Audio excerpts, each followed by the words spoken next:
महाराष्ट्रामध्ये आणि विशेषतः भारतामध्ये रोजगाराची खूप मोठी समस्या नेहमीच राहिलेली आहे. परंतु आदरणीय मोदी साहेब पंतप्रधान झाल्यानंतर स्किल डेव्हलपमेंटला खूप जादा महत्त्व देण्यात आलं आणि त्याच्यामुळे एक नवीन मार्ग हा भारतातल्या युवकांना मोकळा झाला. आपल्याला माहिती असेलच की आदरणीय लोढासाहेबांच्या मार्गदर्शनाखाली भारतातल्या इंडस्ट्रीजसाठी जवळजवळ 1,00,000-1,25,000 मुलांना हा रोजगार वेगवेगळ्या कंपन्यांनी उपलब्ध करून दिला महाराष्ट्रामध्ये. आणि त्याच्याचबरोबर मी मुंबई शहराचा पालकमंत्री आहे. आपल्याकडे जे जर्मनीमध्ये स्टुटगार्ट नावाचं शहर आहे त्याची आणि मुंबईचं सिस्टर सिटी म्हटल्या जातात. आणि त्याच्याचबरोबर मुंबई मीट्स स्टुटगार्ट हा जो कार्यक्रम होता त्याला मी त्यांच्या शिष्टमंडळाचं स्वागत केलेलं होतं. आणि आमची जी राऊंड कॉन्फरन्स झाली, राऊंड टेबल कॉन्फरन्स, त्याच्यामध्ये जर्मनीला यावर्षी 4 लाख युवकांची आवश्यकता आहे. आणि मग हे युवक महाराष्ट्रातून जाऊ शकतील का याचं मला खूप, आणि विशेषतः मुंबई आणि महाराष्ट्रातून. आणि म्हणून मी नुकताच जर्मनीचा दौरा केला. तिथं हे जे स्टेट मी आपल्याला सांगितलं, बॅडन व्युर्टेम्बर्ग हे जे स्टेट आहे हे जर्मनीतलं सर्वात प्रगत देश आहे. जसं महाराष्ट्राचं स्थान भारतामध्ये आहे तेच त्यांचं जर्मनीमध्ये आहे. मर्सिडीज कंपनी असेल, BMW असतील, अशा सगळ्या मोठ्या कंपन्या ह्या एका स्टेटमध्ये आहेत. त्याच्यामुळे ते अत्यंत संपन्न स्टेट समजलं जातं. त्यांच्या पंतप्रधान महोदय तिथं त्याला मुख्यमंत्र्यांना पंतप्रधान म्हणतात, प्राईम मिनिस्टर म्हणतात, आणि जे प्राईम मिनिस्टर असतात त्यांना ते चान्सलर म्हणतात. तर त्यांची भेट झाली आणि त्याच्यानंतर आमची जी ऑफिशियल मीटिंग आहे ती अतिशय छान झाली. आणि ही मीटिंग होण्यापूर्वी त्यांच्याकडे जी सिस्टम आहे जर्मनीमध्ये, त्यांच्यामध्ये 4थी पासून व्यावसायिक शिक्षण दिलं जातं जर्मनीमधल्या मुलांना, जे अत्यंत महत्त्वाचं आहे. पंतप्रधान महोदयांनी सुद्धा नवीन शैक्षणिक धोरणामध्ये व्यावसायिक शिक्षणाचा अंतर्भाव केलेला आहे. आणि म्हणूनच हे सुद्धा आम्ही कशा रीतीने त्यांच्याप्रमाणे सिस्टम आपल्याकडे आणता येईल ह्याच्या संदर्भात त्यांचे शिक्षण मंत्री जे आहेत, ज्यांचं नाव शॉपर आहे, त्यांच्याशी चर्चा झाली. त्याच्यानंतर अत्यंत महत्त्वाचं होतं की आपल्या मुलांना रोजगार मिळणं. तर तिथं अशी सिस्टम आहे की मुलांना ज्या ठिकाणी ट्रेनिंगला पाठवतात 3.5 दिवस ते आपल्या शाळेमध्ये शिकतात आणि 1.5 दिवस ते त्यांच्या ट्रेनिंग सेंटरमध्ये शिकतात. 30 ट्रेनिंग सेंटर या सगळ्या इंडस्ट्रीज मिळून त्या चालवतात आणि त्याला चेंबर असं म्हटलं जातं. आणि ह्या चेंबरची सुद्धा त्यांची समजूत पटली पाहिजे तर आपली मुलं तिथं जाऊ शकतात. आणि त्याच्यामुळे चेंबरबरोबर जी माझी मीटिंग झाली ती अतिशय महत्त्वाची होती. आणि त्या मीटिंगमध्ये त्यांना मी कन्व्हिन्स करू शकलो की 80% लेवलला तरी आपली मुलं ट्रेंड झालेली असतात. म्हणजे आपलं एखादा त्यांच्या हॉटेल मॅनेजमेंटच्या एका इन्स्टिट्यूटला मी भेट दिली, एका फर्निचरच्या कारखान्याला भेट दिली, आणि त्याच्यामुळे आपली मुलं त्याच्यामधलं 80-90% शिकलेलेच असतात. फक्त तिथल्या काही सिस्टम्स वेगळ्या असतात. आपला इलेक्ट्रिशियन असेल तर त्याला बेसिक इलेक्ट्रिकल इक्विपमेंटची माहिती असते, परंतु तिथल्या सिस्टम वेगळ्या असतात. ते 110 वोल्टवर चालतात, त्यांचे स्विचेस वेगळे असतात, त्यांचे प्लग्स वेगळे असतात. आणि हे सगळं आपल्या मुलांना शिकवायला लागेल. त्यांना जर्मन लँग्वेज शिकवायला लागेल. आणि शिक्षण मंत्री म्हणून मी त्यांना जर्मन लँग्वेज शिकवू शकतो. लोढासाहेबांकडे स्किल डेव्हलपमेंट आहे आणि आम्ही दोघेजण मुंबईचे पालकमंत्री आहोत. त्याच्यामुळे माझी पालकमंत्र्यांशी चर्चा झाली आणि त्याच्याचबरोबर आत्ता उपमुख्यमंत्री, मुख्यमंत्री महोदयांची सुद्धा चर्चा झाली. एक रोजगाराचा मोठा मार्ग हा या निमित्ताने ज्यावेळेला जर्मनीबरोबर आपला करार होईल, सामंजस्य करार करायचा त्यांनी मान्य केलेला आहे.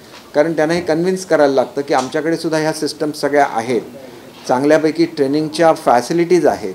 आणि दुसरं, मी ह्याच्यापूर्वीच एक डिसिजन घेतलेला होता आणि वरळीला आम्ही आंतरराष्ट्रीय दर्जाचं स्किल डेव्हलपमेंट सेंटर उभारण्याचा निर्णय घेतलेला होता. तसंच स्किल डेव्हलपमेंट डिपार्टमेंटने BKCला एक स्किल डेव्हलपमेंट डिपार्टमेंट उघडण्याचा निर्णय घेतलेला आहे. आणि त्याच्यामुळे या ठिकाणी ज्या फॅसिलिटीज निर्माण होतील त्या आंतरराष्ट्रीय दर्जाच्या करायच्या, त्यांना आंतरराष्ट्रीय भाषा शिकवायच्या. आपली एक समजूत आहे की फक्त इंग्लिश सगळीकडे बोललं जातं, ही वस्तुस्थिती नाही. जर्मनीमध्ये मी गेल्यानंतर त्यातले 90% लोक जर्मन बोलतात. येताना मी काही टुरिझमच्या प्रोजेक्टना भेट देण्यासाठी फ्रान्सला गेलो होतो, तिथं फ्रेंच बोलतात, त्यांना अजिबात इंग्लिश येत नाही. म्हणजे ह्या सगळ्या पार्श्वभूमीवर त्यांना जी मॅनपॉवर पाहिजे ती त्यांना चांगल्या कल्चर्ड देशामधून पाहिजे. आणि भारत हा एक कल्चर्ड देश आहे जिथं चांगली मुलं असतात, जी मुलं चांगली राहतात, दुसऱ्यांनी सांगितलेलं ऐकतात. त्याच्यामुळे खूप आशा या संपूर्ण जगाला भारताकडून आहेत. आणि अशा तऱ्हेचे वेगवेगळे करार आदरणीय पंतप्रधान महोदयांच्या सूचनेनुसार भारत सरकारने केलेले आहेत. आणि त्याच्यामुळे माझ्या ज्या मीटिंग झाल्या त्याच्यामध्ये तिथले जे काउन्सिल जनरल आपल्या भारताचे आहेत मोहित यादव, तर ते मोहित यादवसुद्धा आमच्याबरोबर होते आणि त्या लोकांनासुद्धा खूप आनंद झाला. ॲम्बॅसेडरनी चांगलं असं सहकार्य केलं आणि त्यांनासुद्धा आनंद झाला की प्राईम मिनिस्टर साहेबांनी जो प्रोग्राम ठरवलेला आहे त्याच्या दृष्टीने आपण काहीतरी प्रगती करतो आहे आणि म्हणून या झालेल्या बैठकीमध्ये MOU करण्याचा निर्णय झालेला आहे. हा MOU झाल्यानंतर असंख्य तरुणांना रोजगाराची संधी उपलब्ध होईल. मी त्याच्यामध्ये 3 टप्प्यामध्ये हे सांगितलेलं आहे. पहिल्या टप्प्यामध्ये जे इमिजिएटली होऊ शकतं, आमच्याकडे जे अस्तित्वातल्या सुविधा आहेत त्याच्यामध्ये काय होऊ शकतं, आमच्याकडची ही दोन्ही जी सेंटर्स हे पूर्ण केल्यानंतर त्या ठिकाणी त्यांच्या सहकार्याने त्यांना पाहिजे तसं ट्रेनिंग दिलं जाऊ शकतं. आणि तिसरी गोष्ट आहे ती लाँग टर्ममध्ये आपण काय करू शकतो. त्याच्यामध्ये आपण स्कूल एज्युकेशनमध्ये समावेश केलेलाच आहे. त्याच्यामध्ये जर्मन, फ्रेंच, ज्या युरोपियन देशांच्या भाषा आहेत त्या शिकवण्याची सोय आम्ही शालेय शिक्षणामध्ये करतो आहे. शालेय शिक्षणामध्ये आम्ही व्यावसायिक हे आणतो आहे, म्हणजे व्यावसायिक शिक्षण हा भाग आणतो आहे, जे न्यू एज्युकेशन पॉलिसीचा भाग आहे. आणि त्याच्यामुळे एकंदरीतच तुम्ही बघितलं तर पुढच्या काळामध्ये रोजगारभिमुख शिक्षण हा पाया जो पंतप्रधान महोदयांनी ठरवलेला आहे त्याचं पहिलं पाऊल महाराष्ट्र उचलतं आहे, ह्याचा मला अतिशय आनंद आहे. आदरणीय मुख्यमंत्री महोदय शिंदेसाहेबांची खूप इच्छा होती की मुंबईमध्ये रोजगाराची निर्मिती व्हावी आणि महाराष्ट्रामध्ये, आणि तीच इच्छा फडणवीस साहेबांची सुद्धा होती. एका अर्थाने आमचं मुख्यमंत्री उपमुख्यमंत्रीपद ज्या राज्याचं नेतृत्व करतायत त्या राज्याला जर ही संधी उपलब्ध होत असेल आणि या माध्यमातून पंतप्रधान महोदयांचं जे स्वप्न आहे विश्वगुरू भारत कसा बनणार आहे, तर जगाला ज्या सेवा लागतात या सेवा ज्यावेळेला आपली मुलं द्यायला लागतील, आपल्याला काही विश्वावर राज्य करायचं नाही, विश्वाचं मन जिंकायचं आहे. आणि ते जे पंतप्रधान महोदयांचं स्वप्न आहे ते खऱ्या अर्थाने साकार होऊ शकेल आणि त्याच्यामध्ये महाराष्ट्र पहिलं पाऊल उचलतं आहे, याचा मला सार्थ अभिमान आहे. विद्यार्थ्यांना फायदा असा होईल की ज्या लोक आम्ही ऑलरेडी स्किल डेव्हलपमेंट केलेलं आहे त्यांना लगेच आम्ही एक छोटा कोर्स देऊ जर्मन लँग्वेज शिकवण्याचा. साधारण 6 महिने ते 1 वर्षामध्ये मुलं अगदी परफेक्ट होऊ शकतात. त्यांना आम्ही तिथल्या अर्थात ते लोक सिलेक्ट करतील त्या मुलांना आम्ही तिथल्या स्किल डेव्हलपमेंट देऊ आणि येत्या 6 महिन्यामध्ये ही मुलं परदेशामध्ये जाऊ शकतील. काही मुलं त्यांनी अशीच नेलेली होती, म्हणजे दुसरी एक शहर आहे ज्याचं पुण्याशी सिस्टर सिटी आहे, एक क्रुल्सबर्ग असं त्याचं नाव आहे. थोडंसं त्यांचे स्पेलिंग वेगळे असतात, आपली प्रोनाऊन्सिएशन वेगळे असतात. परंतु या शहरामध्ये सुद्धा मी जाऊन आलो. तिथं त्यांनी ऑलरेडी बुचरचं ट्रेनिंग असतं, म्हणजे जे हॉटेल मॅनेजमेंटचे विद्यार्थी असतात यांना मांस साफ कसं करायचं हे शिकवायला लागतं. ते त्यांनी 10 मुलं तिथं नेऊन त्यांना ते शिकवलं. पण ही छोटी संख्या झाली 10. आपण हजार आणि लाखाच्या संख्येमध्ये ज्याला आपले विद्यार्थी जायला लागतील त्यावेळेला दुसरी एक महत्त्वाची बाब आहे की आपली मराठी आणि इंडियन कम्युनिटी खूप मोठ्या प्रमाणात आहे. त्यांनी माझं म्युनिकमध्ये स्वागत केलं, स्टुटगर्टमध्ये स्वागत केलं आणि यांनी ही तयारी दाखवलेली आहे की मुलांना जर्मन, एक तर गृहस्थ असे आहेत की ज्यांनी 1 लाख मुलांना जर्मन बोलायला शिकवलेलं आहे महाराष्ट्रातल्या. म्हणजे ही मुलं ऑलरेडी ट्रेंड आहेत, त्यांचं आपल्याला सहकार्य करायला येईल. दुसरं त्यांनी असं सांगितलं की या मुलांची राहण्याची सोय असते, त्यांचं एक पालकत्व हे करायला लागेल. ह्याच्यामध्ये संपूर्ण मराठी जे, कारण महाराष्ट्र म्हणून आम्हाला महाराष्ट्राचा अभिमान आहे आणि मराठी जी आपली लोकं राहतात स्टुटगार्टमध्ये त्यांची एक मोठी असोसिएशन आहे आणि त्यांनी कबूल केलं की ही मुलं ज्यावेळेला जर्मनीमध्ये येतील त्यावेळेला त्यांना भारतापासून लांब असतात, त्यांचं जेवण वेगळ्या तऱ्हेचं असेल, तर ही सगळी मदत आम्ही करायची तयारी आहे. शेवटी महाराष्ट्र आणि मराठी माणसाची ताकद या निमित्ताने मला परदेशामध्ये सुद्धा बघायला मिळाली. आणि गमतीचा भाग असा आहे की आमचे एक इंजिनियर आहेत आणि त्यांची स्वतःच्या 2 कंपन्या आहेत जर्मनीमध्ये, ओंकार कलावडे म्हणून.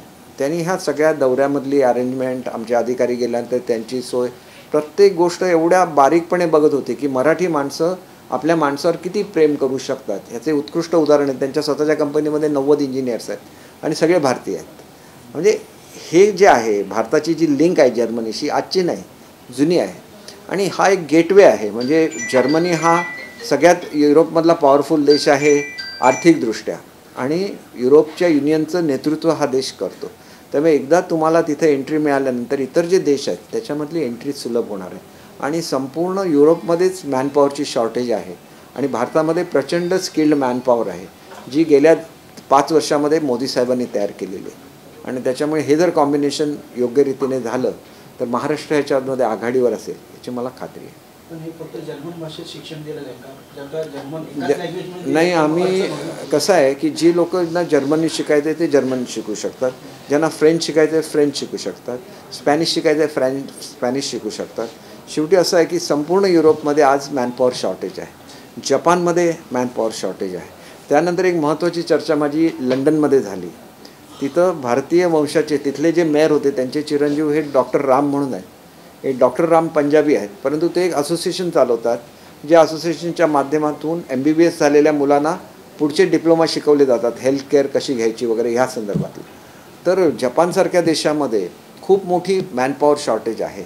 आणि हल्लीच आदरणीय पंतप्रधान महोदयांनी जपानबरोबर एक करार केला, त्याच्यामध्ये हे हेल्थ केअर त्यांची घेण्याची सुद्धा संकल्पना त्याच्यामध्ये आलेली आहे. तर मी त्यांना असं सुचवलं की आपल्याकडे BMS झालेलं आहे, MBBSचं शॉर्टेज आपल्याकडे सुद्धा आहे, परंतु BMS झालेली खूप मुलं आपल्याकडे डॉक्टर्स आहेत.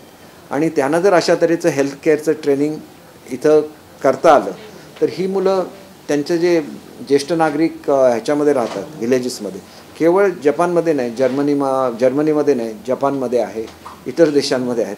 तर हे खूप ह्या स्किल्ड मॅनपॉवरलासुद्धा खूप स्कोप आहे. जसं मी आपल्याला सांगितलं की इलेक्ट्रिशियन पाहिजे, तसे एक्सरे ऑपरेटर्स पाहिजे, CT स्कॅन चालवणारी मुलं पाहिजेत, रक्त तपासणारी मुलं पाहिजेत, वेगवेगळ्या कार्पेंटर्स पाहिजेत, वेगवेगळ्या क्षेत्रामध्ये जे स्किल डेव्हलपमेंट झालं आहे. आणि ज्या वेळेला स्वतः फडणवीस साहेब स्किल डेव्हलपमेंटचं डिपार्टमेंट त्यांच्याकडे होतं, त्यावेळेला त्यांनी अनेक कंपन्यांबरोबर करार केलेला आहे. जशा मोठमोठ्या रक्त तपासणाऱ्या कंपन्या, त्यांच्याकडे रक्ताचे टेक्निशियनना सेंटर ऑफ एक्सलन्स, त्यांना त्या यंत्रांवर रक्त कसं तपासायचं याचं ट्रेनिंग म्हणजे त्यांनी देऊन ते आपापल्या कंपन्यामध्ये त्यांनी घेतलेलं होतं. पण ह्यांचं जे नेटवर्क आहे ट्रेनिंगचं, याचा वापरसुद्धा महाराष्ट्रासाठी करायला आपल्या कंपन्या तयार होतील. त्यामुळे इमिजिएटली आपण हे स्किल डेव्हलपमेंट करू शकू. परंतु तो MOU कसा असावा याच्या संदर्भात लवकरच लोढासाहेबांची, माझी आणि उच्च तंत्र शिक्षण मंत्री चंद्रकांत दादांची वगैरे मीटिंग होईल आणि त्याच्यामधून एक चांगला MOU आम्ही असा तयार करू की ज्याच्यामधून लाखो लोकांना परदेशामध्ये जाण्याचा मार्ग मोकळा होईल.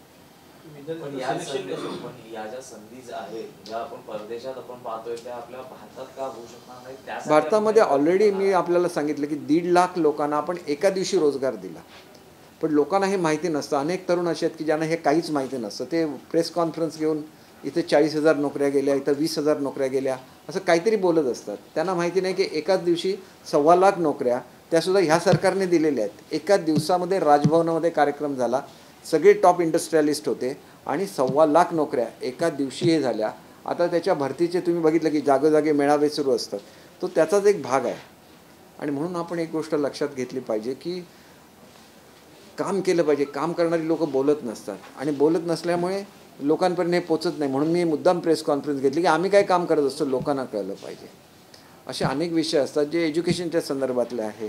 हा निर्णय जो आहे की परदेशामध्ये जर शॉर्टेज असेल तर आपल्या मुलांनासुद्धा आपण त्यांची भाषा शिकवली पाहिजे. इंग्रजीचा जो आपल्यावरचा पगडा आहे, इंग्रजी आपण ज्यांना शिकवू ते फक्त ब्रिटनमध्ये जाऊ शकतील, कॅनडामध्ये जाऊ शकतील, अमेरिकेमध्ये जाऊ शकतील. इंग्रजी भाषा आली पाहिजेच इंटरनॅशनल कम्युनिकेशन लँग्वेज म्हणून, पण त्या देशामध्ये जाताना त्या देशाची भाषा आली पाहिजे. तर मराठी मुलं ही जगभर राज्य करायला लागतील असं मला वाटतं. आणि मराठी माणसांची काय ताकद आहे ही मी तिथं जाऊन बघितली की तिथं TCS कंपनी जगातली सगळ्यात मोठी कंपनी आहे, तिथंसुद्धा मराठी मनुष्य तिथले इन्चार्ज आहेत स्टुटगार्टमधले.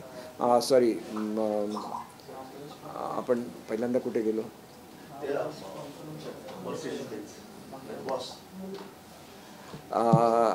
आपण म्युनिकमध्ये पहिल्यांदा गेलेलो होतो. म्युनिकला TCSचं हेड ऑफिस आहे. अनेक ज्या IT कंपन्या आहेत त्यांचे CEOज किंवा ग्लोबल हेड्स हे मराठी माणसं आहेत. ही सगळी मराठी माणसं मला तिथं भेटली. मराठी माणसाची ताकद काय आहे, ही मराठी माणसाची ताकद ही आपल्याला परदेशात गेल्यानंतर समजतं की किती उच्च पदावर आपली मुलं काम करतात. मग पुढच्या काळामध्ये त्या ताकदीचा वापरसुद्धा महाराष्ट्राच्या भल्यासाठी झाला पाहिजे. केसरकर साहेब, ज्या पद्धतीनं तुम्ही भाषेचा विषय काढला, भाषेवरनं अनेक वाद महाराष्ट्रात झालेले आहेत. मग ही सक्ती आपण बाहेरून जी मुलं येतात किंवा CBSE, ICC, IB बोर्डमध्ये आपण जे मराठी रद्द करण्याचा निर्णय घेतो, मराठी रद्द करण्याचा कुठलाही निर्णय घेतलेला नाही आहे. हे टीका करताना विरोधक काहीही टीका करत असतात. एक बॅच आपण आज लक्षात घ्या की 9वी 10वीला अजूनही मराठी नाही आहे, कारण आपण आत्ता इंट्रोड्यूस केलं. 8वीला जी बॅच येणार आहे ती बॅच पूर्णपणे मराठी शिकून आलेली नाही आहे. कारण 8वी 9वी 10वी ही 3 वर्ष एकच बॅच. एका बॅचमध्ये विद्यार्थी किती असणार? एका शाळेमध्ये 50 किंवा 100 विद्यार्थी असतील. मग हे 100 विद्यार्थी त्यांच्यापुरतं हे कन्सेशन आहे आणि ते एका बॅचपुरतं आहे. उगाच काहीतरी म्हणायची की मराठीची सक्ती बिलकुल काढलेली नाही, मराठी विषय त्यांना राहणार. फक्त ही जी मुलं आज 7वीमध्ये आहेत ती ज्यावेळेला 10वीमध्ये जाणार तर 10वीमध्ये ती फेल होता का माने केवळ आम्ही सक्ती केल्यामुळे? तर 10वीमध्ये फक्त एका बॅचला हा विषयामध्ये गुणांकन ज्याला म्हणतात ती गुणांकन पद्धत घेता येईल. एवढाच फक्त फरक आहे आणि तो एक बॅच पुरता मर्यादित आहे. जी मुलगं 7वीमध्ये होती गेल्या वर्षी आणि यावर्षी 8वीमध्ये येतील त्यांना 8वी 9वी 10वीमध्ये जाईपर्यंत त्यांना फक्त कन्सेशन आहे. म्हणजे ते मूल ज्यावेळेला 10वीमध्ये जाईल त्यावेळेला ते तयार झालेलं नाही. कारण आत्ता आम्ही त्याला तो विषय दिला ह्या 2 वर्षापूर्वी, त्याच्यामध्ये करोना आला आणि ते मूल ज्यावेळेला 10वीमध्ये जातं त्याला केवळ आम्ही सक्ती केली म्हणून ते मूल नापास झालं तर त्याची जबाबदारीसुद्धा आमच्यावर येईल ना. म्हणजे आज जे मूल 6वीमध्ये आहे त्याला हे कन्सेशन नाही आहे, फक्त 7वीमध्ये एका बॅचपुरतं हे कन्सेशन आहे. अनेक लोकांची कल्पना आहे की 9वी 10वीला सुद्धा कंपल्सरी मराठी आहे, तसं नाही आहे. त्या बॅच वाईज कंपल्शन आहे आणि त्याच्यामुळे आता जी 8वीमध्ये जाणार त्यांना मराठी विषय हा 10वीला घ्यायला लागणार. मग त्या एका बॅचपुरतं ही मर्यादा दिलेली आहेत कारण ते 1ली 2रीपासून शिकलेले नाही आहेत. याच्या पुढची जी मुलं असतील त्यांना सगळ्यांना ते इंटरनॅशनल, इतर लोकांना तर कंपल्सरी आहेत आपल्या बोर्डाच्या, इंटरनॅशनल ह्याच्यातून जी मुलं होतात किंवा CBSEमधून जी मुलं येतात त्यांनासुद्धा ते 3-4 वर्ष शिक्षण घेतलं तर 10वीमध्ये एका बॅचला कन्सेशन दिलं म्हणजे मराठीची सक्ती काढली. हे जे काही खोटा प्रचार केला तो हा 100% चुकीचा आहे. हे झालं शाळेच्या बाबतीत, परंतु मराठी पाठांच्या विरोधात देखील काही अमराठी लोकांनी चॅलेंज केलेलं आहे हायकोर्टात, सुप्रीम कोर्टाच्या माध्यमातून. आणि जो मुंबईच्या बाहेरचा लोंढा येतो, मग तो उत्तर भारतीय असेल, कानडी असेल, मद्रासी असेल किंवा इतर जे कोण लोक असतील रोजगारासाठी येतील, तर त्यांच्याकडून आपण मराठीची अपेक्षा करत नाही. 100% मराठीची अपेक्षा आहे म्हणून मराठी विषय कंपल्सरी केलेला आहे. मराठी दिनाला आम्ही मराठी बोला असं प्रत्येकाला सांगतो. निदान तुम्हाला काम चालावू तरी मराठी आलंच पाहिजे. ज्याला तुम्ही मुंबईमध्ये राहता आणि जो खरा मुंबईकर आहे त्याला मराठी बोलताच येतं. आणि त्याच्यामुळे तुम्ही आता शेवटी असं आहे की बाहेरून येणाऱ्या लोकांना बंदी करता येत नाही. संपूर्ण भारत देश एक आहे, घटनाबाह्य होईल ते. त्याच्यामुळे मराठी माणसाला ताकद देणं. मी मुंबईचा पालकमंत्री आहे, अनेक ठिकाणी बघितलं. त्या ठिकाणी मी एक तुळशीवाडी म्हणून आहे, त्यांना त्या कॅम्पमध्ये नेऊन टाकलेलं होतं, ट्रान्झिट कॅम्पमध्ये, आणि त्यांना बिल्डरने काय केलेलंच नाही. 12 वर्षानंतर पहिल्यांदा बिल्डरला नोटीस निघाली कॉर्पोरेशनमधून. म्हणजे कॉर्पोरेशनमध्ये काय केलं जात होतं, बिल्डरची कशा तऱ्हेने रक्षण केलं होतं याचं एक द्योतक आहे. 12 वर्षामध्ये एक साधी नोटीस नाही निघाली. आपली मराठी माणसं रस्त्यावर आलेली आहेत, त्याला साधी नोटीस नाही निघाली. ही परिस्थिती होती. त्याच्यामुळे मी आता 2 माझ्या ठिकाणी हे झालेले आहेत, संपर्काच्या सभा झालेल्या आहेत सरकार आपल्या दारी. उरलेल्या ह्याच्यामध्ये होईल तर प्रत्येकाला न्याय मिळणार. शेवटी मराठी माणसाला न्याय दिला पाहिजे. मराठीच्या नावावर मतं घ्यायची आणि मराठी माणसाला न्याय द्यायचा नाही. प्रोजेक्ट रखडलेले आहेत जवळपास मुंबईत पुनर्विकास प्रकल्प 16,000 रखडलेले आहेत, तर त्यावर आपण काही 100% पालकमंत्री म्हणून मी कारवाई करायला सुरुवातच गेली. पहिली नोटीस गेलेली आहे, प्रत्येकाला नोटीस जाईल. शेवटी मुंबईच्या लोकांना बाहेर भिरकावून द्यायचं असेल आणि आम्ही मराठी आहोत आणि मराठी मतांवर आमचा अधिकार आहे असं सांगणाऱ्या लोकांना हे खऱ्या अर्थाने डोळ्यामध्ये अंजन टाकण्यासारखं आहे की तुम्ही 12 वर्ष साधी एक नोटीस जाऊ शकली नाही एका विकासकाला. ती मी ज्यावेळेला पालकमंत्री म्हणून मी मीटिंग घेतली, आता मी जो पण मीटिंग घेत नाही, लोकांपर्यंत जात नाही, तो पण हे कसं करणार.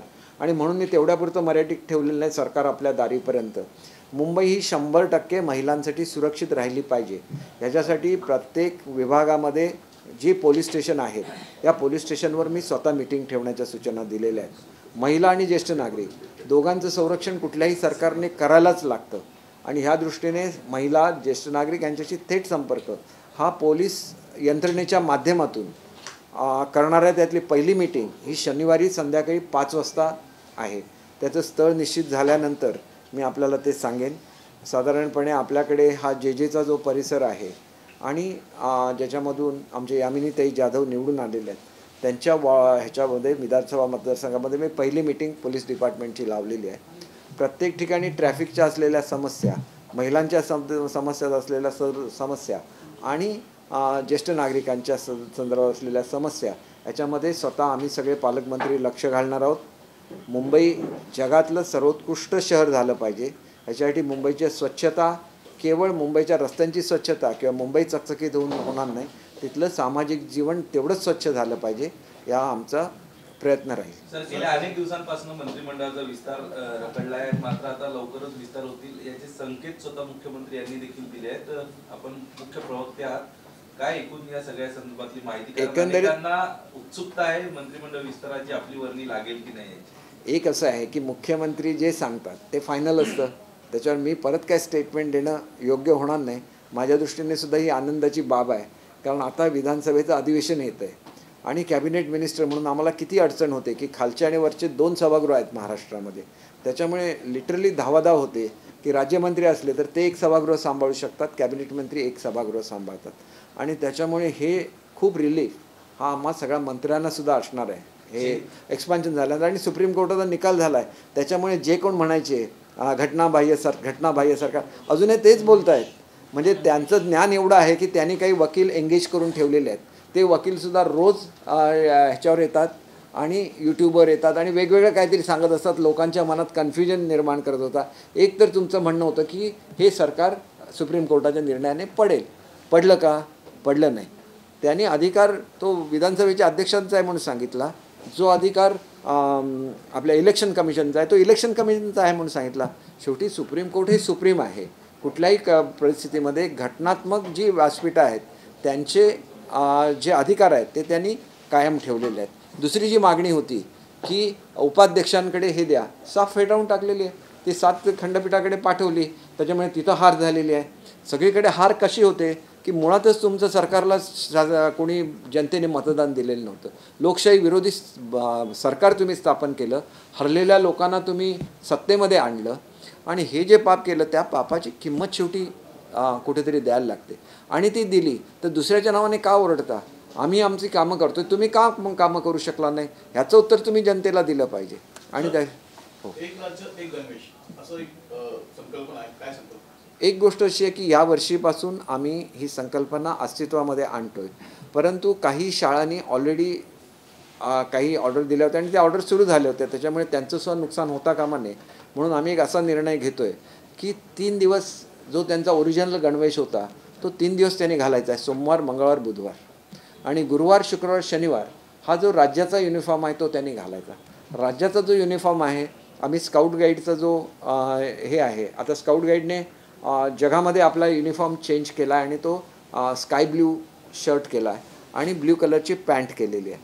आणि मुलांना स्काय ब्ल्यू कलरचा वरचा टॉप आणि खाली स्कर्ट स्काय ब्ल्यू, किंवा आपण जिथं हे घालतो म्हणजे सरवाल कमीज घालतो त्या ठिकाणी त्या तऱ्हेचा ड्रेस हा स्काउट गाईडने सुद्धा केलेला आहे. स्काउट गाईडचं मी का उदाहरण देतो की मुलांना शिस्त 2 गोष्टी असतात. मुलांना एक सामाजिक बांधिलकीची जाणीव झाली पाहिजे आणि त्यांना कवायत करायची सुद्धा सवय झाली पाहिजे.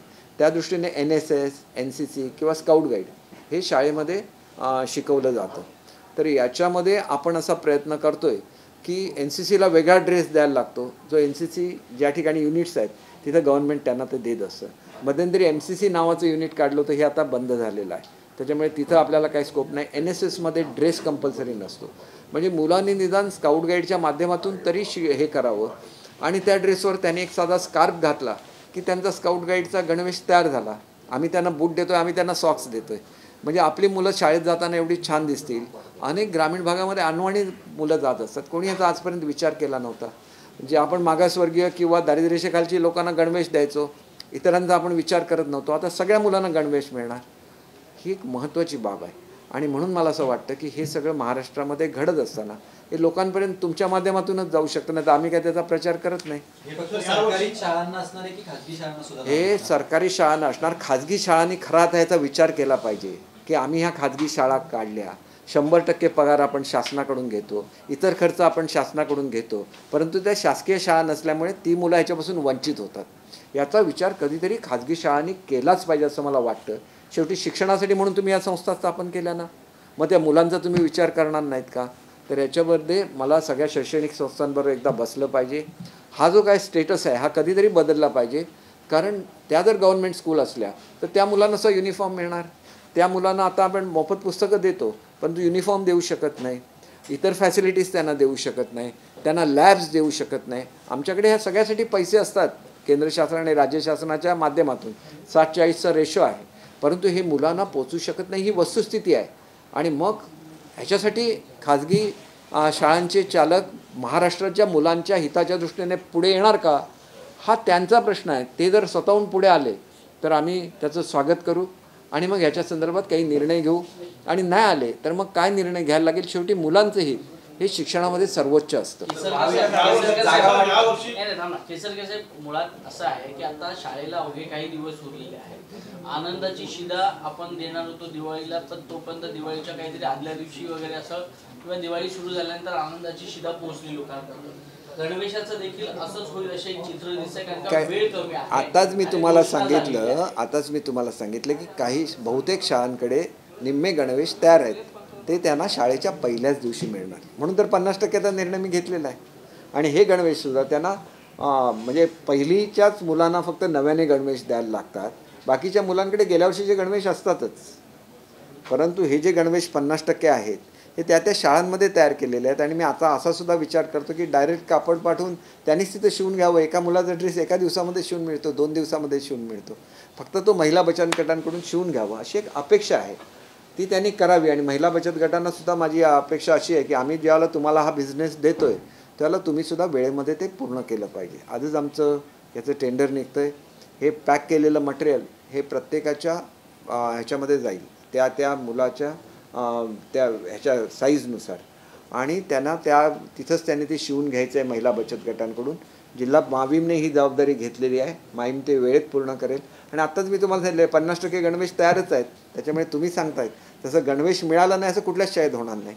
50% आजही ते तयार करू शकतात. आणि ज्यांनी ऑर्डर दिलेली नाही आहे ते आमचा जो स्काय ब्ल्यू आणि हे आहे ते त्यावेळी ह्याच्यासुद्धा करू शकतात. ज्यांनी दिली आम्हाला न विचारता, त्याच्यामुळे हा सगळा गोंधळ निर्माण झाला आहे. त्याच्यावर आम्ही सोल्युशन काढलं आणि त्यांनी गणवेश तयार केले, त्यांचंसुद्धा नुकसान होऊ नये. खरं तर असोसिएशन माझ्याकडे आले त्यावेळेला 30% मी त्यांना त्याच्यामधले तुमच्यासाठी ठेवतो म्हणून सांगितलं होतं. पण नंतर ते पुन्हा मुख्यमंत्री उपमुख्यमंत्री महोदयाने तुला भेटले, त्यांच्याकडून मला निरोप आला. त्याच्यानंतर हा निर्णय आम्ही 50%वर आणलेला आहे. पण एक गणवेश का असा निर्णय का घेण्यात आला? एक गणवेश हे बघा, ह्याच्यामध्ये शिस्त लागतेच. शेवटी त्या गव्हर्नमेंट स्कूल आहेत, वेगवेगळ्या वेश वेगवेगळ्या ह्याला घालायच्या, त्याला कुठलाही नॉर्म नाही. आणि शेवटी मी तुम्हाला सांगितलं की आम्हाला स्काउट आणि गाईड कंपल्सरी करायचं आहे. शेवटी मुलांना शिस्त आलीच पाहिजे. परदेशामध्ये तर मिलिटरीचं ट्रेनिंगसुद्धा कंपल्सरी असतं. इथं साधा आम्ही समाजसेवा आणि कशा रीतीने तुम्ही स्वावलंबी बना, कशा रीतीने तुम्ही समाजसेवा करा, कशा रीतीने तुम्ही कवायत करा, सगळं शिकवलं तर चांगलंच आहे ना. मुलांना कवायतीची सवय लागेल. गणवेशच्या मागे काही आर्थिक हेतू आहे का? याच्यामुळे 67% बोजा देखील वाढू शकतो सरकारच्या तिजोरीवर, याचा कोणी सांगितलं 67%? कोणी सांगितलं तुम्हाला? कोणी सांगितलं तुम्हाला? हे जे रॅकेट चाललेलं आहे खाली, हे रॅकेट मोडून काढल्यानंतर ह्याच्यातलं रॅकेट मोडून काढलं, तिथं रॅकेटपासून ज्यांना पैसे जात होते किती त्यांनी आदळआपट केली तुम्ही बघितलं ना. तसं टेंडर निघणार आहे, कोणी टेंडर भरू शकतं. टेंडरमध्ये पॉवरलूम केलेल्या ह्याच्यासाठी 30%चं हे असणार. त्याच्यामुळे तो बिझनेस डायरेक्ट त्यांना जाणार आणि कोणी त्याच्यामध्ये भाग घ्यावा ना. आम्ही कुठे लिहिलेलं आहे अमुकाने भाग घेऊ नये? ही टेंडर असणार आहे. मुलांना जर स्टँडर्ड कपडे गेले, आज कुठल्या कपड्याचा दर्जा तुम्हाला माहिती आहे का, कशा रीतीचा आहे? समजा आपण त्यांना 80% कॉटन आणि 20% असं जे नॉन क्रीज हे असतं त्याच्यामध्ये कॉम्बिनेशन असतं. अनेक ठिकाणी पूर्णपणे ह्याचा वापर केलेला, पॉलिएस्टरचा वापर केलेला, आज तिथं किती तक्रारी आल्यात त्याच्यावर. मग तुम्हाला त्या पॉलिएस्टरपासून मुलांना रॅश येऊ शकतो. अनेक ठिकाणी रिसायकल केलेलं पॉलिएस्टर वापरलं जातं. ह्या सगळ्याचा विचार करायला पाहिजे. आणि त्याच्यामुळे ISI स्टँडर्ड गव्हर्नमेंटने हे केलेलं आहे. आज ISI स्टँडर्डचा कपडा खरेदी केला जात नाही खालच्या लेवलला. जो मिळतो चीप कपडा तो घ्यायचा. शिवून देणाऱ्यांचं एक स्वतःचे मोठं हे आहे, ते शिवून देतात.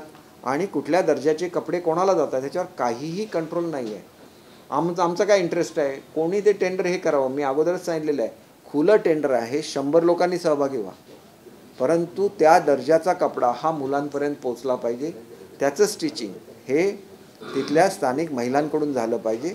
हे आमचा दंडक आहे त्याच्याबाबत. सर, महाविकास आघाडीच्या जागा वाटपासंदर्भात सर पुढच्या वर्षीपासून 100% एक गणवेश असणार. आणि कोणी कुठलीही कंपनी त्याच्यामध्ये भाग घेऊ शकते. पॉवरलूमच्या संदर्भात 30% रिझर्वेशन ठेवलेलं आहे.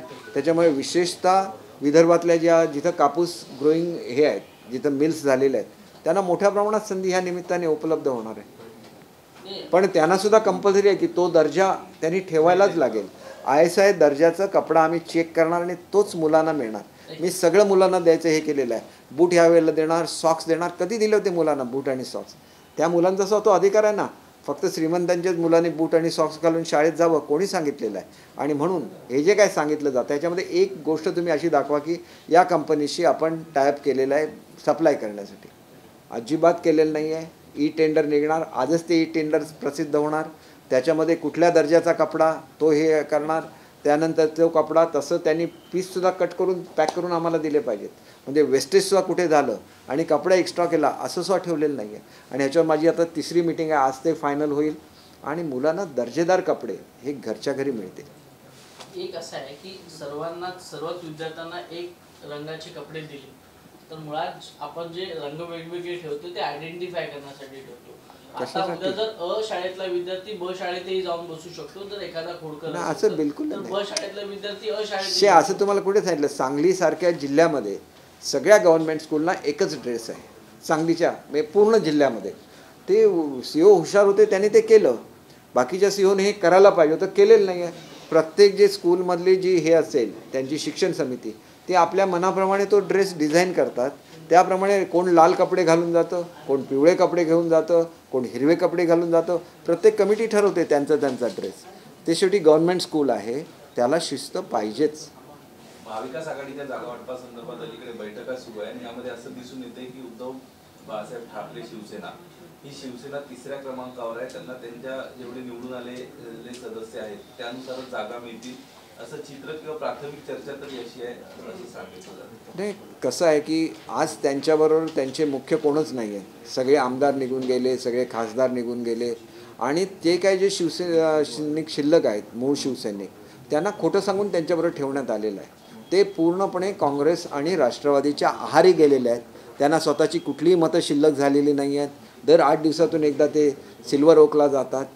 हे कधीही मातोश्रीचं वैशिष्ट्य कधीही राहिलेलं नाही आहे. बाळासाहेबांचा विचार कधीही राहिलेला नाही आहे. सत्तेसाठी म्हणून कधी त्यांनी मातोश्री सोडलेली नाही आहे आणि त्याच्यामुळे आम्ही बाळासाहेबांच्या विचाराबरोबर चालणार. त्यांचे ते विचार आहेत म्हणून माझ्यासारखा मनुष्य शिवसेनेमध्ये आलं नाही तर मी का आलो असतो शिवसेनेमध्ये? भाजपमध्ये जाऊन मी ताबडतोब त्याच वर्षी कॅबिनेट मंत्री झालो असतो. मला 4-5 वर्ष राज्यमंत्री राहायला लागलं. एवढं सिनियर असूनसुद्धा का राहायला लागलो? मला उद्धव साहेबांनी स्वतः सांगितलं की हे सिनियर लोक आहेत, बाळासाहेबांबरोबर काम केलेलं आहे, त्याच्यामुळे तुला मी महत्त्वाची खाती देते पण तुला कॅबिनेट द्यायला पाहिजे होतं. मला तर पंतप्रधान महोदयांच्या ह्याच्याखाली मला घेतलं जात होतं ना भाजपमध्ये. ते सोडून मी आलो ना शिवसेनेमध्ये. कशासाठी आलो? बाळासाहेबांचे विचार जे मराठी माणसासाठी आहेत त्यांनी प्रभावित होऊन मी शिवसेनेमध्ये आलो. मग तुम्ही ते विचारच सोडणार असाल तर मला तुमच्यावर राहण्याची काही गरज नाही आहे असं मला स्वतःला वाटतं. आणि म्हणून त्या विचाराबरोबर ज्याला ते परत येतील त्यावेळेलाच मराठी माणसांनी त्यांचा विचार केला पाहिजे. नाहीतर मी तुम्हाला आजचं उदाहरण सांगितलं आहे. तुमची 25 वर्ष सत्ता होती तर 12 वर्षामध्ये त्या विकासकाला एकदाही नोटीस का गेली नाही तुळशीवाडीतल्या? हा त्यांनी उत्तर दिलं पाहिजे ना. तुमचीच सत्ता होती ना. आणि मराठी माणसं आज ट्रान्झिट कॅम्पमध्ये राहत आहेत. कोणी जाऊन डोंबिवलीला राहत आहे, कोणी काही ट्रान्झिट कॅम्प ज्यांना पसंत नाही एकदा आणि त्यांच्या ट्रान्झिट कॅम्पमध्ये दुसरीच लोक घुसलीत आता. ही सुद्धा वस्तुस्थिती आहे. मग कधीतरी मराठी माणसाचा विचार होणार की नाही मुंबईमध्ये? नाहीतर मग एवढा मोठा लढा का झाला संयुक्त महाराष्ट्राचा? हा प्रश्न आहे. आणि मग तुम्ही 25 वर्ष बसत होता मग तुम्ही त्या विकासकांना का जाब विचारला नाही? हा सुद्धा प्रश्न आहेच ना. पालकमंत्री म्हणून मी जाब विचारला पाहिजे. मग तुमच्याकडे तर महापालिकेची सत्ता होती का नाही नोटीस गेली त्यांना एवढ्या दिवसात?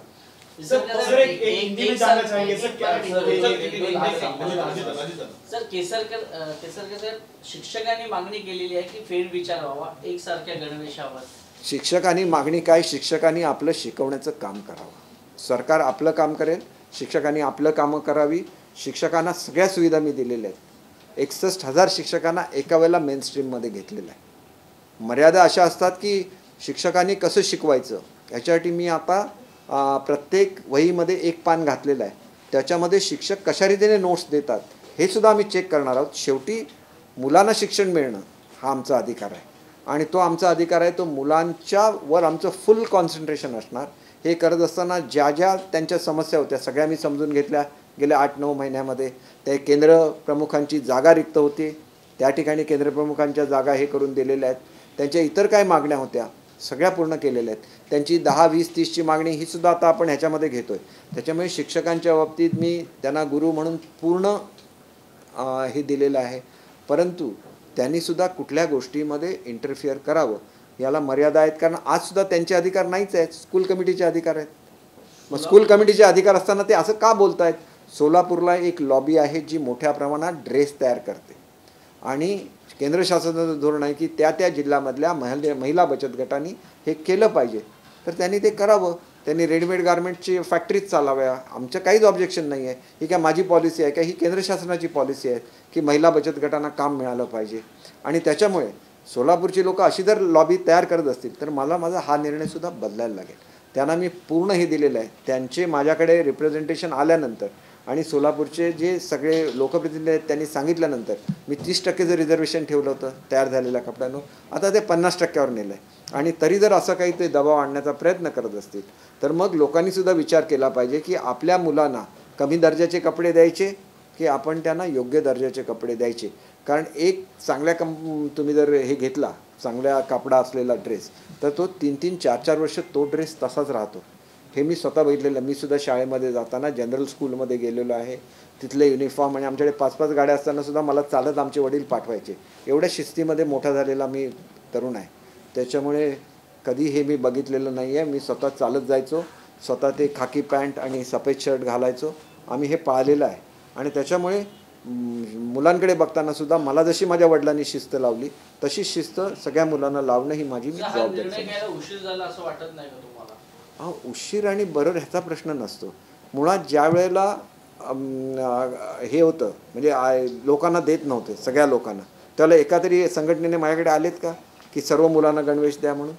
थोरात साहेबांची जी संघटना आहे त्यांनी पहिल्यांदा हे म्हटलं की आम्ही ज्यावेळेला मुलांना गणवेश वाटतो त्यावेळेला शेजारच्या मुलाचा हिरमुसला होतो कारण त्याला गणवेश मिळत नाही. एकाच संघटनेच्या प्लॅटफॉर्मवर मला सांगितलं आणि सर्व संघटनांची तीच मागणी होती की सर्व मुलांना द्यावे. परंतु मी स्वतःहून दिलं. माझ्याकडे संघटनेची मागणी येण्यापूर्वी मी सगळ्या मुलांना गणवेश दिले, सगळ्या मुलांना बूट देतोय. त्याच्यामुळे जो मंत्री एवढे निर्णय घेतो त्याच्याबद्दल काहीतरी बोलावं आणि ते सुद्धा व्यापाऱ्यांनी इन्स्टिगेट करून बोलावं. ह्याच्यासारखं दुर्दैवाचं काहीच नाही. मी कुठल्या व्यापाऱ्यांसाठी इथं बसलेलो नाही, मी महाराष्ट्रातल्या मुलांसाठी इथं या खुर्चीवर बसलेलो आहे. सध्या जे वातावरण आहे त्या वातावरणामध्ये कायदा सुव्यवस्था बिघडलेली आहे. याला सर्वस्वी जबाबदार सीएम आणि डेप्युटी सीएम आहेत असे आरोप अजितदादांनी केले. त्र्यंबकेश्वर मध्ये जो कापूर पेटवण्याचा प्रकार होता हा पूर्वीपासून होतोय असं तिथल्या स्थानिकांचं लोक असताना राजकीय व्यक्ती तिथे जाऊन कुठेतरी कायदा व सुव्यवस्थेचा प्रश्न निर्माण करत असल्याची टीका होते आणि तेही सत्ताधारी आहेत असं अजितदादा म्हणतात. हे बघा, मला काय मी त्र्यंबकेश्वरची माहिती घेतलेली नाही, म्हणजे ऑफ हँड मी काही सांगायचं. परंतु अजितदादा हे एक जबाबदार विरोधी पक्षनेते आहेत. आता त्यांच्या पक्षामध्ये त्यांच्यावर किती दबाव आहे आपल्याला सगळ्यांना माहिती आहे आणि त्याच्यामुळे त्या दबावापोटी जर काय ते असं बोलत असतील तर ते वेगळं आहे. परंतु अजितदादा नेहमी पॉझिटिव्ह राहिलेले आहेत. त्याच्यामुळे ते नेहमीच पॉझिटिव्ह राहतील अशी अपेक्षा आहे आणि त्यांचं पॉझिटिव्ह मार्गदर्शन आम्हाला सरकारमध्ये चालवताना लाभेल अशी सुद्धा आमची अपेक्षा आहे. उद्धव ठाकरेंनी मिशन अंडरग्राऊंड असं सुरू केलेलं नाही, आहे. सरकार चालवण्याच्या संदर्भात आणि निर्णय घेण्याच्या संदर्भात ते नेहमी पॉझिटिव्ह असतात. त्यांनी बघा कोर्टाचा निर्णय अगोदर सांगितला पॉझिटिव्हली की हे सरकार पडणार नाही. सरकार पडलं नाही, बरोबर.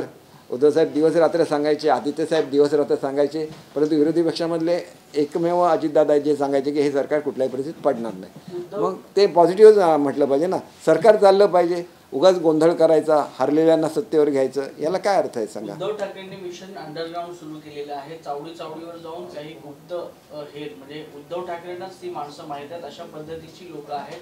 ती ग्रामीण भागात जातील, खेड्यापाड्यात जातील, लोकांना माहिती सांगतील शिवसेना पक्षप्रमुख उद्धव ठाकरे गटाचे त्यांनी काय काम केलं.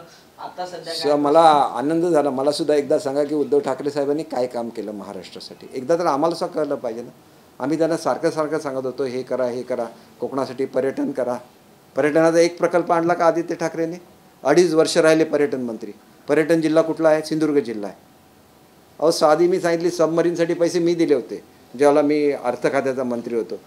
ते पाणबुडी पाण्यात बुडेल असं ते सांगतात. पाणबुडी पाण्यात बुडण्यासाठीच असते, ठीक आहे, तरंगण्यासाठी सरफेसवर चालण्यासाठी असते. काहीही बोलायचं, काहीही करायचं. ह्याला शेवटी तुम्ही आज मला प्रश्न विचारला, मी तुम्हाला सांगतो 2.5 वर्षामध्ये काय केलं सांगा ना. आणि म्हणून काय बघा, मला कोणावर टीका करायची नाही आहे. आम्ही काम करतोय ते. आज मी मुलांच्या रोजगारासाठी जर्मनीला गेलो, मला काय गरज होती सांगा? मी इथं बसून काही स्टेटमेंट करू शकलो असतो. आम्ही स्टेटमेंट करत बसत नाही. जर्मन लोकांना कन्व्हिन्स करणं किती कठीण असतं माझ्यावर गेलेली टीम तुम्हाला सांगू शकतील, सचिव सांगू शकतील, आमचे त्या ठिकाणचे राजदूत सांगू शकतील. ही कामगिरी करून मी आल्यानंतरसुद्धा त्याची किंमत नसेल. 40,000 रोजगार देणारा हे गेला म्हणून आदित्यने किती हे घेतल्या. आम्ही ते सुद्धा आणू ना पुन्हा, नवीन नवीन इंडस्ट्रीज आणू आम्ही. आज जर तुम्ही 20,000 लोकांचं, आज मी 4 लाख लोकांच्या रोजगाराची व्यवस्था करणार. एक ही सवाल है, कल केजरीवाल आ रहे हैं मुंबई में, उद्धव ठाकरे से भी मुलाकात करेंगे और वो तो this is the second time he is coming in Mumbai. देखिए उनको आना चाहिए, क्योंकि उद्धव साहब जो भी उनके पास आता है उनको आप में समावेश करके लेते हैं. कल मैंने देखा कि कर्नाटक की सरकार आगे आने के बाद हर जगह पे वो इसके बोर्ड लगे हुए थे. कल मैं सबब में गया था, उस पर किनके नाम है नीचे वो आप देख लीजिए, एक विशिष्ट समुदाय के नाम है. और अगर वो समुदाय, मैं किसी भी समुदाय को अलग नहीं समझता, हम लोग सेक्युलर है, हम सबको साथ में लेके चलते. लेकिन ये क्यों हो रहा है, आप जाइए सबब में, सबका फ़ोटो निकालिए और देखिए ये क्यों हो रहा है. तो आपको एक विशिष्ट समुदाय की वोट्स चाहिए, इसलिए अगर उद्धव ठाकरे एडजस्टमेंट करते हैं तो बाला साहब उसके बिल्कुल खिलाफ थे. ऐसे किसी समुदाय को कांग्रेस ने इकट्ठा करने की कोशिश की, वही उनका आरोप था. सबको एक जैसा आप ये दीजिए, न्याय दीजिए, ये उनकी मांग थी. लेकिन ये ऐसा नहीं कर रहे हैं. उनको वोट की राजनीति करनी है, और वोट की राजनीति करके ये देश का नुकसान हुआ है. फर्स्ट टाइम ये वोट की राजनीति बंद करने का अगर किसी को क्रेडिट होगा तो आदरणीय नरेंद्र मोदी जी को है.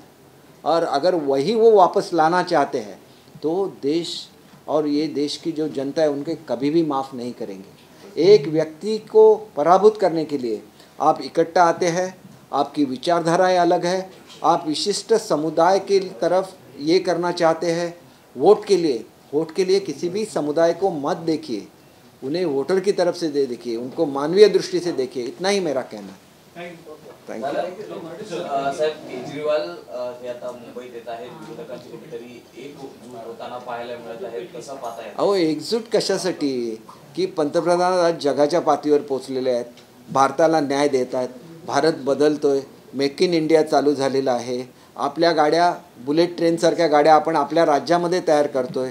अनेक ज्या आपण वंदे भारत ट्रेन इथून सुद्धा सुरू झालेल्या आपण बघता. मी ज्याला परदेशामध्ये गेलो तिथल्या ट्रेन आणि वंदे भारत ट्रेनमध्ये काहीही फरक नाही आहे. आंतरराष्ट्रीय दर्जाची निर्मिती आपण आपल्या भारतामध्ये करतोय. कोणामुळे करतोय? मोदी साहेबांच्यामुळे. मी जर्मनीला का जाऊ शकलो? 5 वर्षापूर्वी स्किलिंगची मोमेंट ही मोदी साहेबांनी सुरू केली.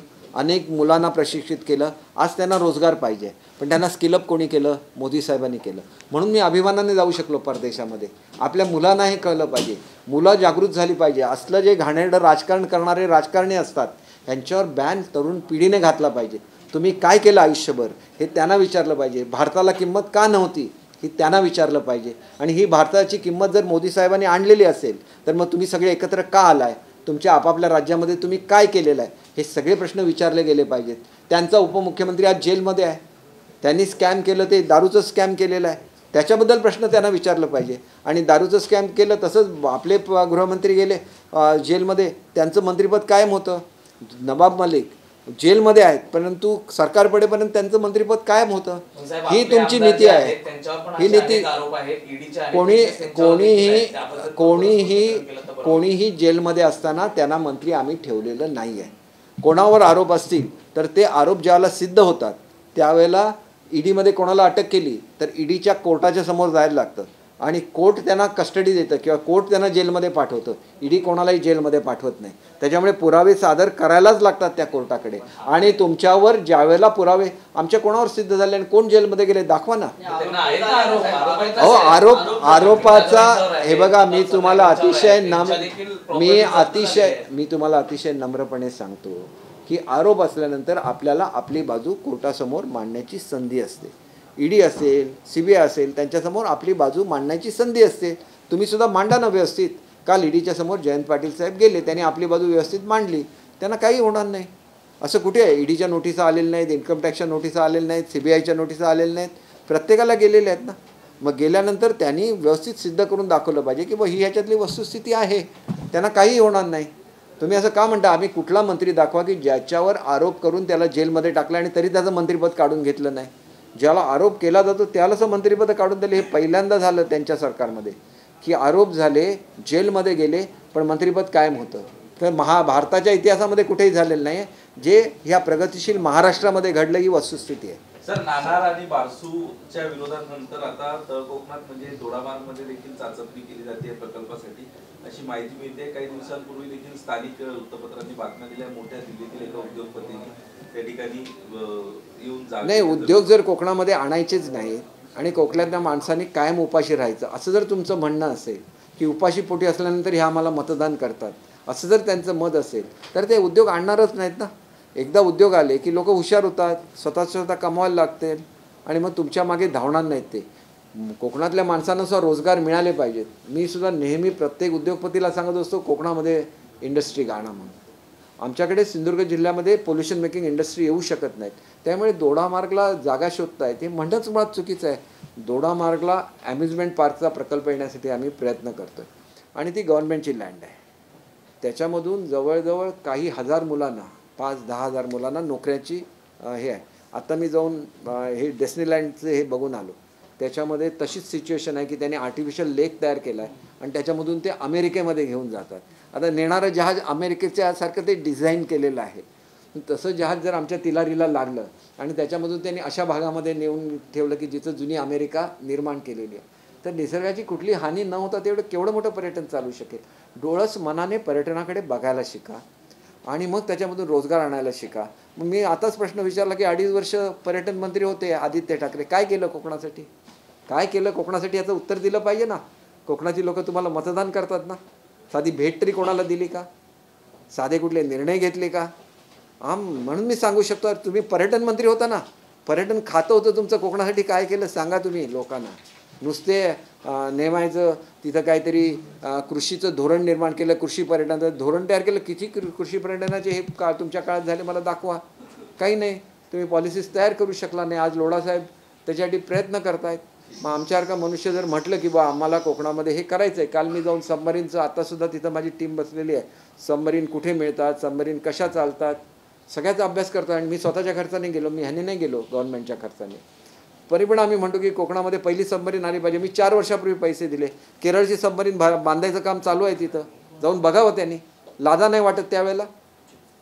केरळची सबमरीन का झाली आपल्या आधी अगोदर 65 लाख कोटी रुपयाला मान्यता दिली. मी ज्यावेळेला मंत्री होतो त्यावेळेला हाय पॉवर कमिटीची मान्यता आहे. आदित्य ठाकरेंना एकदा तरी नेऊन दाखवलं पाहिजे की केरळची पाणबुडी तिथं तयार होते आहे. तुमची 4 वर्षापूर्वी का नाही झाली, का नाही करू शकला तुम्ही पाणबुडी. महाराष्ट्राचं नाव भारतभर झालं असतं की नाही पहिली पाणबुडी आणली म्हणून. अशी लोकांना मंत्री करण्यापूर्वी विचार केला पाहिजे, ज्यांनी कधी आमदार झालेले नाही आहेत, त्यांना अनुभव नाही आहे. ते का वाईट नाही आहेत, मी त्यांना कधी वाईट म्हणणार नाही. परंतु केरळची पाणबुडी मी जर 65 कोटीला, मी तुम्हाला सगळे डॉक्युमेंट दाखवतो, हाय पॉवर कमिटीची मान्यता आहे 65 कोटी रुपयाला.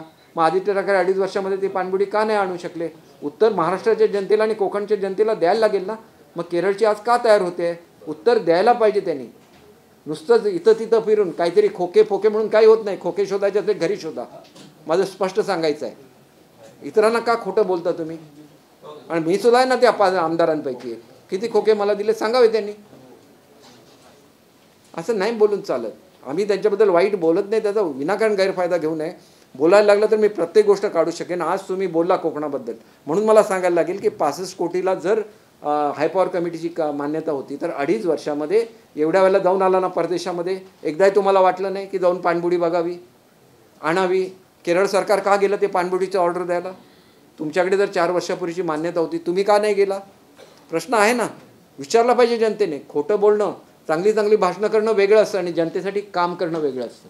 आणि ते काम आम्ही करतो, तुम्ही नाही करत. महानगरपालिका ही तोंडावर आहे आणि याच संपूर्ण गोष्टी लक्षात घेता भाजपने मिशन 150 हे आखलेलं आहे. जर त्यांनी मिशन 150 आखलंय तर तुम्ही 50 जागांवर समाधानी आहात का, उरलेल्या जागांवर तुम्ही समाधानी आहात का, काय सांगा. हे बघा त्यांचं मिशन 150 असलं तर ते 150 आमच्यासकट 150 ते म्हणत असतील. आम्ही का, आम्ही युतीमध्ये आहोत. ते वैयक्तिक 150 असेल तर हे बघा ते वैयक्तिक कसं सांगतात की शेवटी युतीची सत्ता येते, बरोबर. आजपर्यंत 150 कुठल्या एका पार्टीचे येऊ शकलेत का. ते शेवटी आघाड्यांचं राजकारण हे भारतामध्ये चालणारच हे गृहीत धरलं पाहिजे. आणि मग आघाडीचं राजकारण जर भारतामध्ये चालणार असेल तर ते ॲक्सेप्ट सुद्धा केलं पाहिजे, एवढंच आमचं म्हणणं आहे. ते एखादी सत्तेच्या गोष्टी करतायत. त्याचबरोबर महापौर हा भाजपचा असेल असं स्पष्टपणे जे पी नड्डा यांनी म्हटलेलं आहे. इतक्या वर्षापासून महानगरपालिकेवरती शिवसेनेची एखादी सत्ता होती, त्याचबरोबर युतीत भाजप देखील होतं. मग आता मोठा भाऊ म्हणून तुम्ही भाजपला मान्य कराल का? एक गोष्ट अशी आहे बघा, मोठा भाऊ आणि लहान भाऊ हे कोणी ठरवलेलं आहे? ज्याचे काँग्रेस आणि राष्ट्रवादीची अनेक वर्षे युती होती, ज्यांची संख्या जास्त आहे त्यांचा त्या ठिकाणी मुख्यमंत्री बसेल, हा त्यांचा फॉर्म्युला होता. तो फॉर्म्युला मान्य केला नाही उद्धव साहेबांनी. त्यांनी म्हटलं की आपल्याला कमी संख्या असली तरी आम्हाला मुख्यमंत्रीपद पाहिजे आणि त्याच्यासाठी त्यांनी हट्ट करून सत्ता हे केली, त्यांच्यावरची युती तोडली, काँग्रेस राष्ट्रवादीबरोबर येऊन मुख्यमंत्रीपद मिळवलं. परंतु मग आम्ही सुद्धा ते मुख्यमंत्रीपद मिळवलं ना. तो फॉर्म्युला कायम ठेवला महाराष्ट्रामध्ये. आमची संख्या कमी असताना सुद्धा शिंदेसाहेब मुख्यमंत्री झाले. तो मोठेपणा दाखवला ना भाजपने. मग प्रत्येक गोष्टीमध्ये आम्ही भाजपला क्रॉस करत राहणार? त्यांनी असं बोलले म्हणून भाजपच्या विरुद्ध स्टेटमेंट द्या का म्हणायचं आम्ही? त्यांनी बाळासाहेबांचा मान ठेवला, शिंदेसाहेबांना त्यांनी त्या ठिकाणी मुख्यमंत्री केलेलं आहे, तर आम्ही सुद्धा त्यांचा मान ठेवला पाहिजे असं माझं स्पष्ट मत आहे. सर, ज्या पद्धतीने महाविकास आघाडी धुसफूस आहे त्याच पद्धतीने युतीत देखील धुसफूस पाहायला मिळत आहे. नाशिकमध्ये जो प्रकार घडला, आमदार सीमा हिरे यांना एका कार्यक्रमातून निघून जावं लागलं आणि याचवरून जे ते भाजपचे प्रवक्ते आहेत यांनी खडेबोल सुनावलेले आहेत की जे आता सरकार स्थापन झालेलं आहे, शिवसेनेचे आमदार मंत्री जे बसलेले आहेत ते आमच्यामुळे बसलेले आहेत असं स्पष्ट मत त्यांनी व्यक्त केलेलं आहे. काय सांगाल या नाराजी नाट्याबद्दल? त्यांनी जे मत व्यक्त केलं ना ते त्यांनी त्यांच्या पक्षाकडून केलेलं आहे. आमच्या पक्षाकडून सुद्धा आम्ही असं म्हणू शकतो ना, तुम्ही सुद्धा जे मंत्री जे काय झालेले आहात ते आमच्यामुळे झालेले आहे, कारण आमचा त्यांना पाठिंबा आहे ना, सरकारमध्ये एकत्र आहोत. त्यामुळे ते असं म्हणू शकणार नाही की तुम्ही केवळ मंत्री आमच्यामुळे झालं, ते सुद्धा आमच्यामुळे मंत्री झालेले आहेत. त्याच्यामुळे आम्ही आनंदाने राज्य करतोय. एखाद्या जिल्ह्यामध्ये असा काय प्रकार घडलेला असतो तर तो प्रकार चुकीचा आहे. ते तिथले पालकमंत्री त्यांनी लगेच त्याचा खुलासा केलेला आहे. हिरेताईंना ते भेटले असतील आणि तो प्रश्न आता मिटलेला सुद्धा असेल. त्यावेळेला सगळी गरमागरमी असते, त्या गरमागरमीमध्ये असे स्टेटमेंट निघून जातात. त्याच्याबद्दल काही प्रश्न मला वाटतं की ते फार ताणून धरण्याची काय आवश्यकता नाही किंवा त्या स्टेटमेंटला त्या दृष्टीने बघायची काय आवश्यकता नाही. थँक्यू.